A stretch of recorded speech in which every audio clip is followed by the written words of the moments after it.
باللہ من الشیطان الرجیم بسم اللہ الرحمن الرحیم۔ میرے معزز سامعین کرام السلام علیکم ورحمۃ اللہ وبرکاتہ۔ تو پیارے سامعین کرام، میری آج کی ویڈیو کا موضوع ہے کہ خاوند کی فرما برداری کرنے سے کیا انعام ملتا ہے۔ تو ہمارے آقا نبی کریم صلی اللہ علیہ وآلہ وسلم کے زمانہ اقدس میں ایک شخص جہاد پر گیا اور اپنی بیوی کو پابند کر کے گیا کہ کسی بھی حالت میں تم نے گھر سے باہر نہیں نکلنا ہے۔ اس عورت کے گھر سے 2-3 گلیاں چھوڑ کر اس کے ماں باپ کا گھر تھا۔ اسے اطلاع ملتی ہے کہ اس کا باپ بہت ہی بیمار ہے۔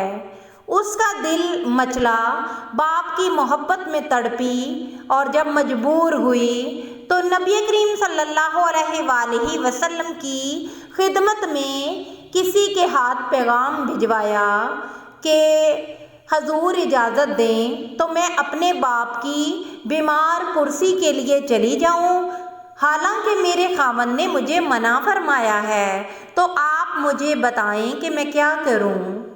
تو ہمارے آقا نبی کریم صلی اللہ علیہ وآلہ وسلم نے کہا کہ اس عورت سے کہو کہ وہ اگر تجھے تیرے خاوند نے منع فرمایا ہے تو نہ جاؤ اور اپنے گھر میں خاوند کی اطاعت میں رہ کر اپنے باپ کی صحت یابی کے لیے دعا کرو۔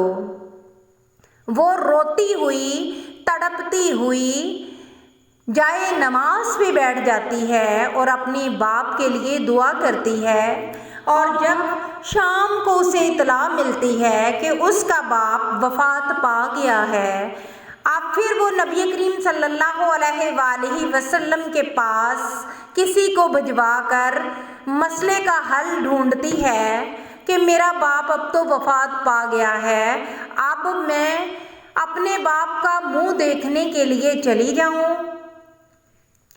تو ذرا ناظرین کرام ملاحظہ فرمائیں، ذرا تصور کیجئے کہ بیٹی جب پردیس میں ہوتی ہے تو اپنے ماں باپ کے لیے کتنا تڑپتی ہے۔ وہ تو یہ کہتی ہے کہ میرے زیور بیچ دو، کسی طرح مجھے میرے باپ کا آخری دیدار کرا دو، مجھے میرے ماں باپ کے پاس لے جاؤ۔ لیکن اس صابر عورت نے اپنے خاوند کے کہنے پر گھر سے نہ نکلی اور نہ اپنے باپ کا آخری دیدار کیا۔ تو نبی کریم صلی اللہ علیہ وآلہ وسلم سے پوچھا گیا کہ اس عورت کے بارے میں آپ کیا فرماتے ہیں، اس کا کتنا اجر و ثواب ہے؟ تو ہمارے آقا کریم صلی اللہ علیہ وآلہ وسلم نے فرمایا کہ چونکہ اس عورت نے خاوند کی فرما برداری کی ہے تو میں اللہ کا رسول یہ کہتا ہوں کہ اللہ نے اس کے باپ کی بھی مغفرت فرما دی ہے اور اس عورت کو بھی بخش دیا ہے۔ کہو سبحان اللہ، سبحان اللہ۔